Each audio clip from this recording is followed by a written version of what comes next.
त्यांनी भगवद्गीतेतील तत्वज्ञान, वेदातील उपनिषदातील तत्वज्ञान समाजाला दिलं आणि समाजात सद्विचार सदाचार वाढवला. खरा खरा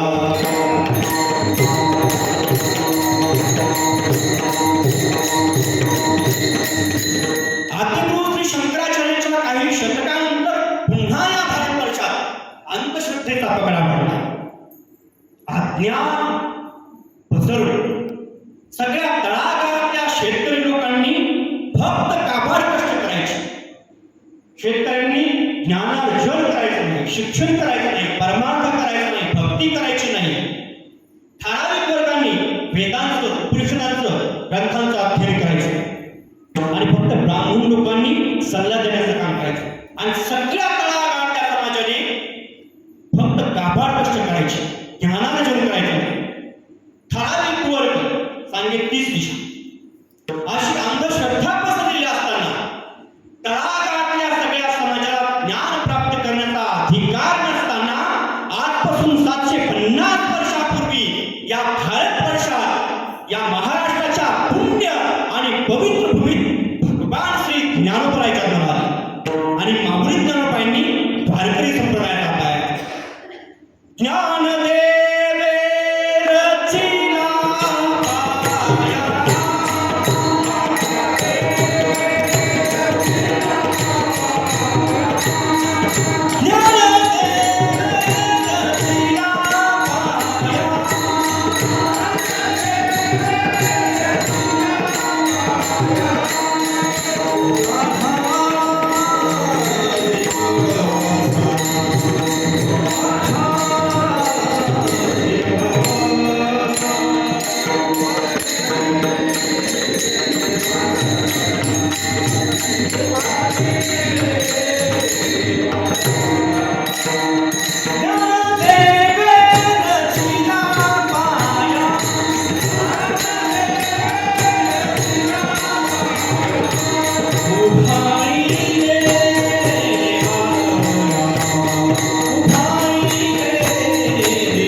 शिक्षणाचा अधिकार देतात, नवे नवे संत होण्याचा अधिकार देतात, संत होण्याचा अधिकार देतात. माझे शब्द लक्षपूर्वक ऐका बरं का. माऊलींनी समाजाला फक्त शिष्य बनवलं नाही, तर त्यांना अभंग लिहिण्याचा अधिकार दिला, शिक्षणाचा अधिकार दिला, संत होण्याचा अधिकार. आज आपण या धर्ममंडपात येऊन ज्ञानार्जन करत आहोत. हे सगळे उपकार आपल्या माऊली ज्ञानोबरायांचे आहेत.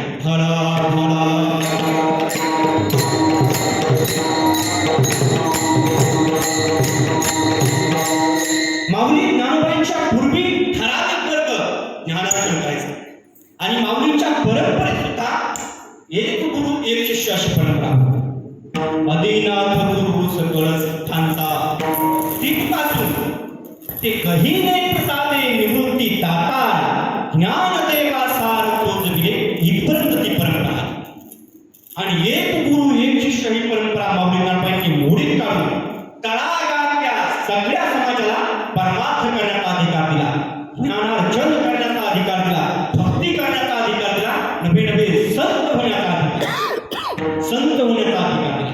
700 वर्षापूर्वी समाजात एवढी मोठी अंधश्रद्धा असताना, एवढी मोठी विषमता असताना माऊली ज्ञानोबाईंच्या कृपेने 700 वर्षापूर्वी संत श्रेष्ठ तुकोबा महाराज अभंग लिहिला.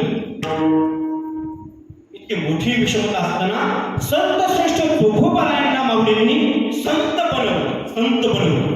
त्याला म्हणतात कृपा कटाक्ष न्याहाळिनी आपुले पदी पैसे, आपुले पदी पैसे. विश्वात वारकरी संप्रदायच एक असा आहे जो अधिकार असल्यावर, योग्यता असल्यावर आपल्या पदावर बसतो. राजकारणात बघा तुम्ही, एखादं पद मिळवण्यासाठी किती मोठा संघर्ष करावा लागतो. 20-25 वर्ष एखाद्या पक्षात काम केल्यानंतर, बड्या मंडळींची सेवा केल्यानंतर, बेईमानी भ्रष्टाचारी लोकांची सेवा केल्यानंतर एखादं पद मिळतं आणि ते पद टिकेलच याची शाश्वती देत नाही. काही काही लोकांचं तर आयुष्याच्या आयुष्य राजकारणात संघर्ष करण्याचा तुम्हाला नाही पद मिळतं. आयुष्याच्या शेवटी हातात शून्य आला. राजकारणी माणसाच्या आयुष्याच्या शेवटी हातात शून्य आलेला असतो. वारकरी संप्रदायाची व्यापकता पहा. 700 वर्षापूर्वी कामिक ज्ञानोबराय संत श्रेष्ठ तुकोबरायांना अभंग लिहायला लावतात, संत बनवतात. ला म्हणतात आपुले पदी बैसो, आपुले पदी बैसो.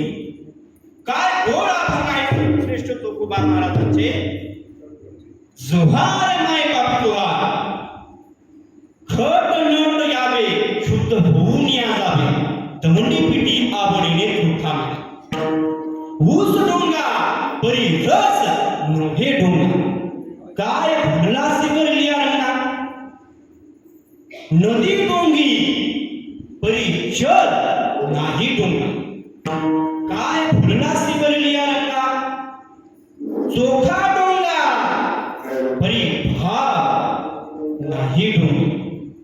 काय भरला सिगर लिया रंगा. 700 वर्षापूर्वी पावली नोडबाईंनी संतांची मांदी अडीच निर्माण केली. मेळविली मांदी वैष्णवांची, मेळविली मांदी वैष्णवांची.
मुक्तीची गबांधी मेळविली मांदी वैष्णवांची.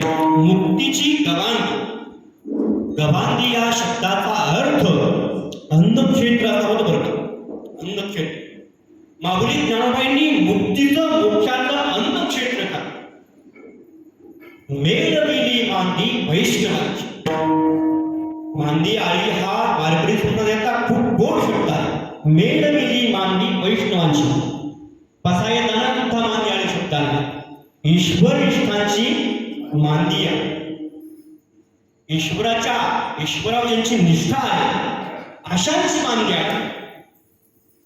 मांदी या शब्दांचा अर्थ समुदाय आहे. समुदाय, संघ, ग्रुप. आधुनिक भाषेत सांगायचं झालं तर टीम.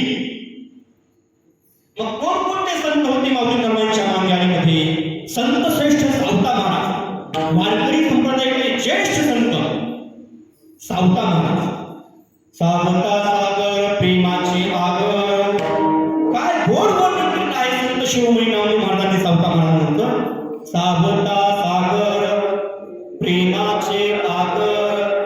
प्रेमाचे आगर. आगर या शब्दाचा अर्थ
खजिना. मनुष्याकडे प्रेमाचा खजिना आहे.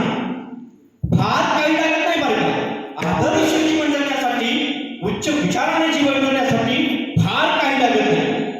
माणसाकडे प्रेमाचा खजिना.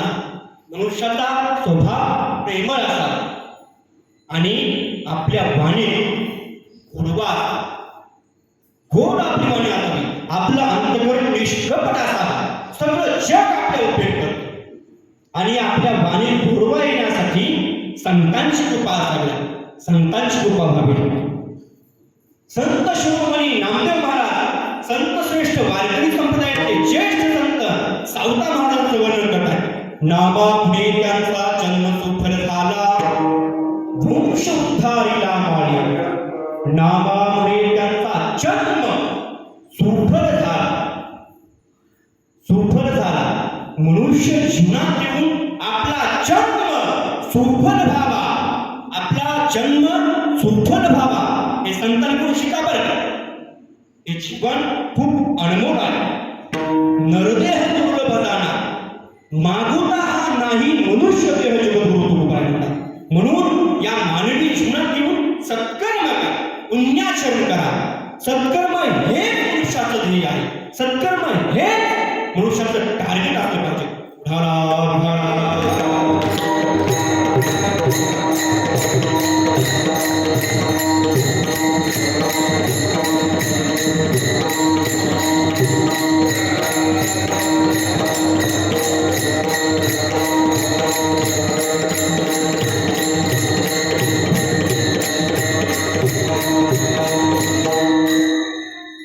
अजून कोणकोणते संत होते माऊली नामांच्या मान्याळीमध्ये? संत गोरोबाका, संत नरहरी सोनार, संत सेनानाभी महाराज. काय गोड अभंग आहेत सेनानाभी महाराजांचे. सखा पांडुरंगा वीण, सेना म्हणे तुझा कोण, विठ्ठला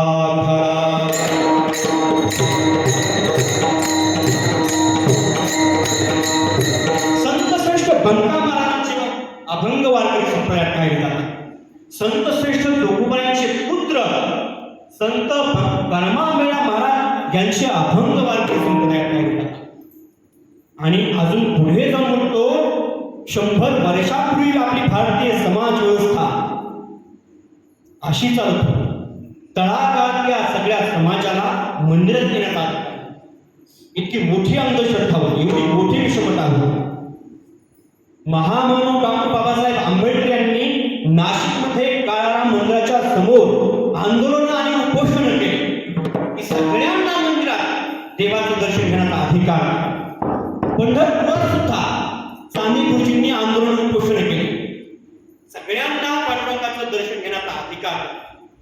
700 वर्षापूर्वी माऊली ज्ञानोबांची क्रांती बघा. माऊली ज्ञानोबा म्हणतात सगळ्या तळागाळातल्या समाजाला मंदिरात जर तुम्ही येऊन देणार नसा, पांडुरंगाचं दर्शन जर घेऊन देणार नसा, तर मंदिरातला देव मंदिरातच राहू द्या. वाळवंट परमात्मा करू, वाळवंट परमात्मा करू. सगळा समाज वारीला आलेला आहे पंढरपुरामध्ये. सगळा समाज सगळ्या संतांची मागणी आली चंद्रभागेच्या तीरावर वाळवंटात जमलेली आहे.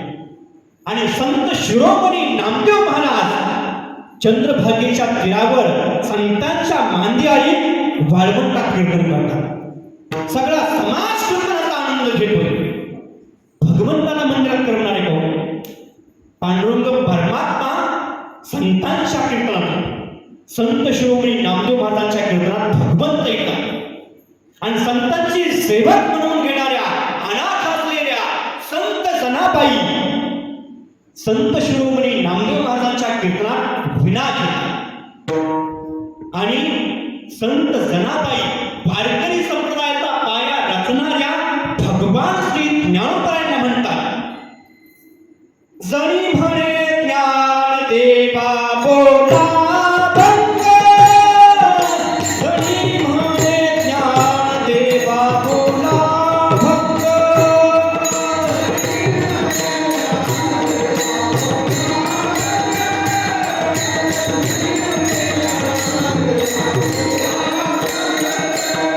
नामदेव कीर्तन करी तुहे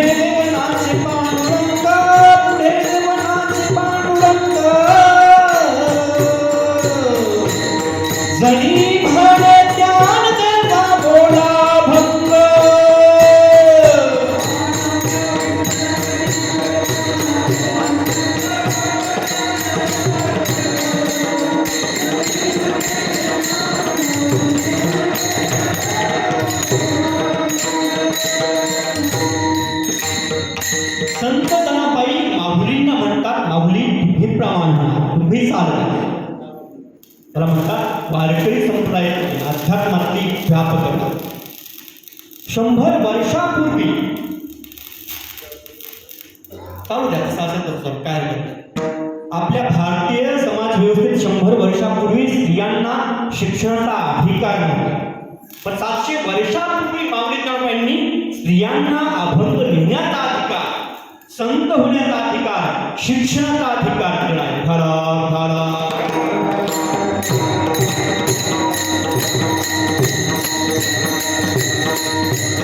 आपली समाज व्यवस्था, आज आपली भारताची समाज व्यवस्था महामानव डॉक्टर बाबासाहेब आंबेडकर यांनी लिहिलेल्या संविधानावर, राज्यघटनेवर चालते. परंतु महामानव डॉक्टर बाबासाहेब आंबेडकर यांनी संविधान लिहिण्याच्या अगोदर, राज्यघटना लिहिण्याच्या अगोदर ज्ञानेश्वरीचा अध्ययन केला.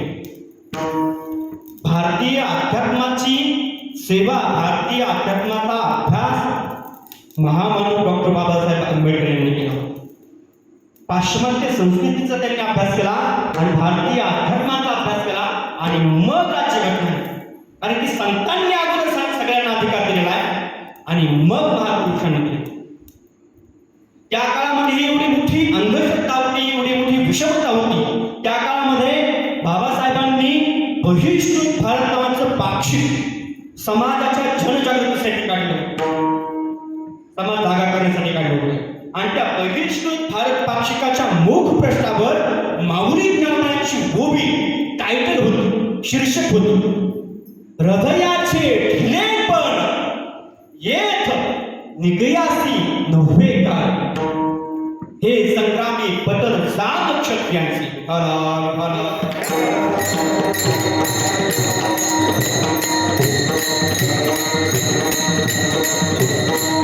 येथ निगयासी नव्हे काय, जो निकाय त्याचं हृदय ढिला कामा, हे संग्रामी पतन सात क्षत्रियांशी.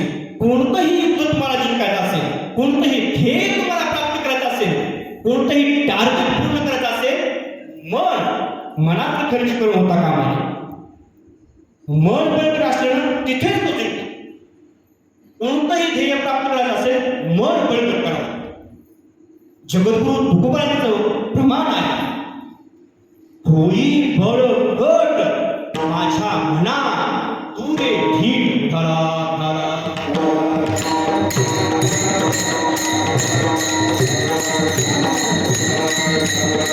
महामानव डॉक्टर बाबासाहेब आंबेडकर यांनी ज्ञानेश्वरीची सेवा केली. आणि तुमच्या माहितीसाठी सांगतो, त्यांची आई ही पंढरीची वारकरी होती. दरवर्षी त्या गावाला जायच्या आणि त्यांचे संस्कार बाबासाहेबांवरती होते. आणि म्हणून आज भारतीय समाज व्यवस्था महामानव डॉक्टर बाबासाहेब आंबेडकर यांनी लिहिलेल्या संविधानावर, राज्यघटनेवर चालते.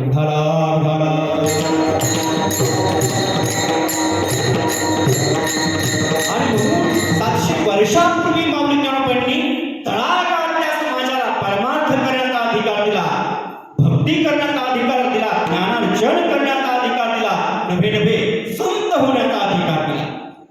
गेल्या 700 वर्षांपासून माऊली जनाबाईंची ज्ञानेश्वरी जगाला ज्ञान देते.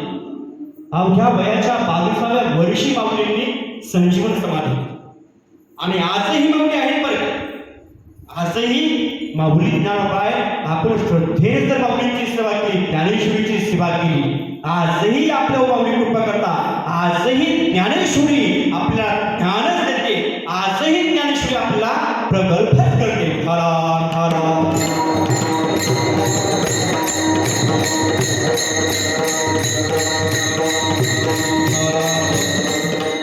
आणि म्हणून महापुरुषांनी ज्ञानेश्वरीची सेवा केली. आणि महाराष्ट्रातले सगळे संत, माऊलींपासून आजपर्यंत सगळे संत ज्ञानेश्वरीने केले, ज्ञानेश्वरीने सगळे संत केले. म्हणून आजही आपल्याला ज्ञान प्राप्त करायचं असेल, आपल्याला विद्वान व्हायचं असेल, आपल्याला प्रगल्भ व्हायचं असेल, नवे नवे आपल्याला शांततेत, समाधानाने, आनंदी जीवन जगायचं असेल, ज्ञानेश्वरी अध्ययन केल्याशिवाय आपल्याला पर्यायच नाही.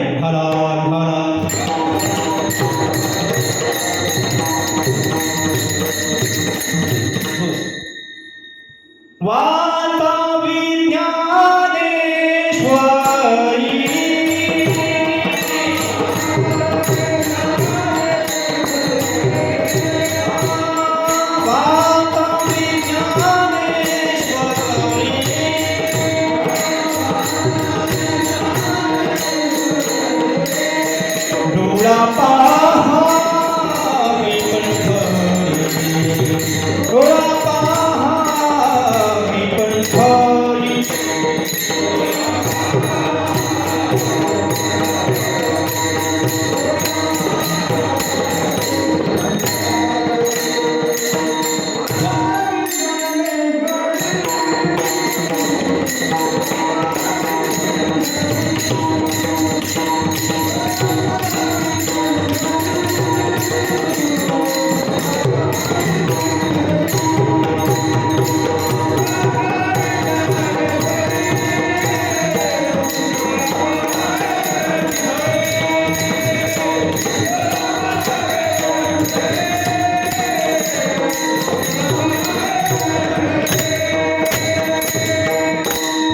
वाचावे ज्ञानेश्वरी, डोळा पहावी पंढरी.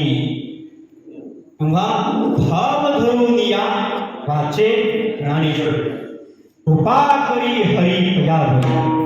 नामदेव महाराज तर याच्याही पुढे जर बोलतात, नाम म्हणे ग्रंथ श्रेष्ठ ज्ञान देवी, नाम म्हणे ग्रंथ श्रेष्ठ ज्ञान देवी.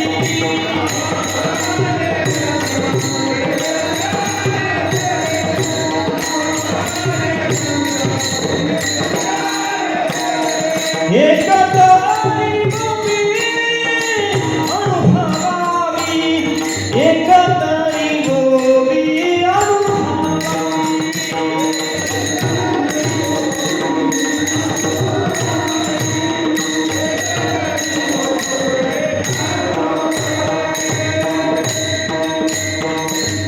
नामा म्हणे ग्रंथ श्रेष्ठ ज्ञान देवी, एक तरी गोवी अनुभव. संत शिरोमणी नामदेव महाराज म्हणतात, एक तरी गोवी अनुभवावी. या प्रमाणामध्ये नामदेव महाराजांचा खूप मोठा गुढाढ आहे बरं का. एक गोवी जर आपण अभ्यासण्याचा प्रयत्न केला, एक गोवीचा आपण अर्थ लावण्याचा प्रयत्न केला, तर सगळी ज्ञानेश्वरी 9,000 ओव्या त्याबरोबर आपसात ओव्याची नाती. एक गोवी आपण अनुभवायची असेल, अभ्यासायची असेल, तर सगळी ज्ञानेश्वरीची सेवा आपल्या करावी लागते. ज्ञानेश्वरीच्या सेवेत आपलं जीवन समर्पित करावं लागतं. तेव्हा आपण महान होतो, तेव्हा आपण ज्ञानी होतो, तेव्हा आपण प्रगत होतो. नवे नवे ज्ञानेश्वरी पुरुषाला संत करते. हरा हरा.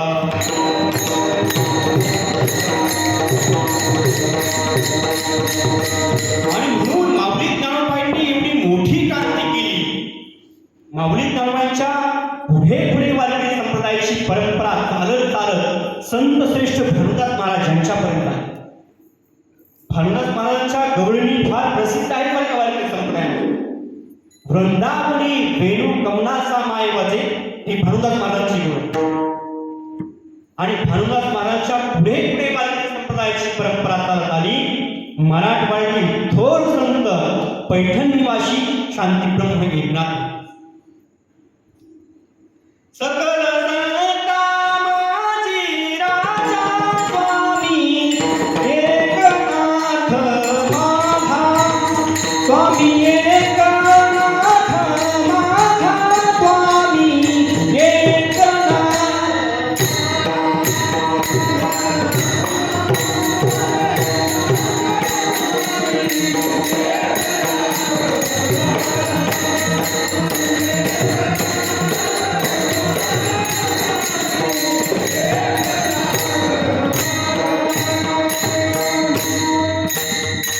शांतीब्रह्म एकनाथ महाराजांचा काळ आजपासून 450 वर्षापूर्वीचा, 15व्या शतकात. आणि शांतीब्रह्म एकनाथ महाराजांनी माऊलींची परंपरा पुढे सांभाळत जगाला ज्ञानाचं भंडार दिलं. संत उदार उदार भरले अनंत भांडार, अनंत भांडार. आणि जगद्गुरु तुकोबराय यांचा काळ हा 16व्या शतकात. शांतीब्रह्म एकनाथ महाराजांच्या काही दशकानंतर आजपासून 400 वर्षापूर्वी या भारतवर्षात, या महाराष्ट्राच्या पुण्य आणि पवित्र भूमीत जगद्गुरु तुकोबराय आणि छत्रपती शिवाजी महाराज हे दोन महान पुरुष, महान संत या महाराष्ट्राच्या पुण्य आणि पवित्र भूमीत जन्माला आले.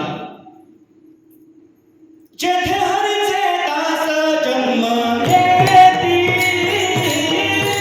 जेथे हरीचे दास जन्म घेती,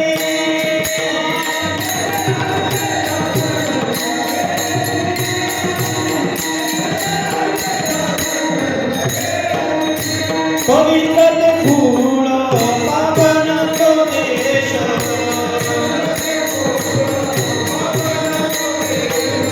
पवित्र ते फूल पावन तो देश,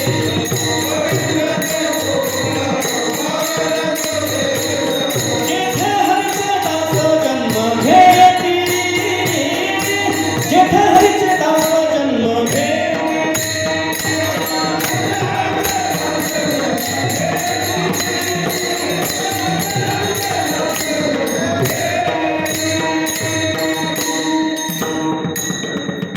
पवित्र ते कुळ पावन तो देश, जेथे हरीचे दास जन्म घेती. या भूमीत पवित्र आणि पुण्यभूमीत जगद्गुरु तुकोबांनी जन्म घेतला. जगद्गुरु तुकोबांनी जगाला ज्ञानाचं भंडार दिला, धर्मसत्ता सांभाळली जगद्गुरु तुकोबांनी. आणि त्याच काळामध्ये छत्रपती शिवाजी महाराजांनी राजसत्ता सांभाळली. जगाला ज्ञान जगद्गुरु तुकोबांनी दिलं. परंतु या भारतवर्षात, या महाराष्ट्रात आज सगळेचे पुरातन मंदिर, पुरातन अधिष्ठान जे शिल्लक राहिलेले आहेत, हे सगळे उपकार आपल्याला आपल्यावर छत्रपती शिवाजी महाराजांचे आहेत. उठाला उठाला.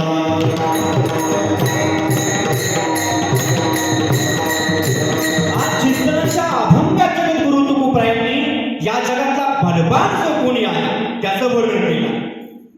बलवान बरं का, त्याच्या इतका बलवान या जगात कुणीच नाही अशांचं वर्णन केलं.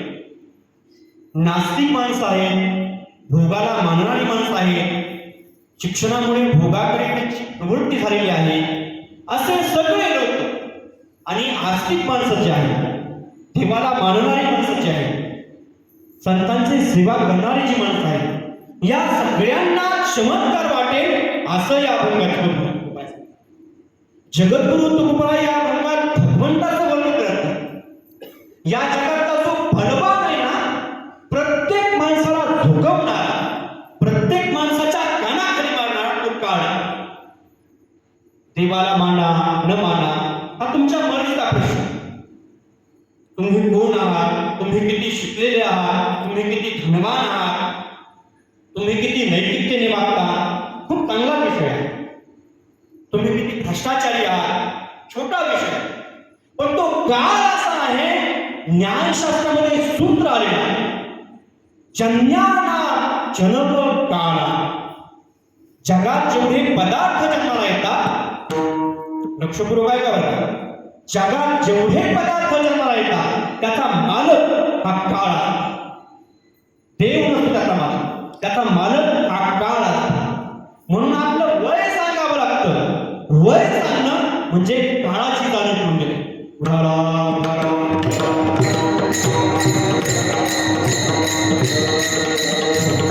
आणि हा काळ असा आहे, जसं लहान मुलाला कळत नाही, आपण म्हणतो लहान मुलाला कळणार नाही, वय लहान. वय शब्दाचा अर्थ का कळत नाही त्याला कळण्याचा. मूर्खपणाचा काळ असतो, किशोरावस्था म्हणतात. अभ्यास करायच्या वेळेस अभ्यास करत नाही, सुचत नाही. आणि ज्याने ज्याने काळाचा दुरुपयोग केला आहे, या जगामध्ये काळाचा धूळ चालेल. ईश्वर नाम आहे, भगवंताचा आजचा विषय नाही, आजचा विषय आहे काळ. काळ काय करू शकतो, किती ताकद आहे काळामध्ये, या अभंगात सांगितलं.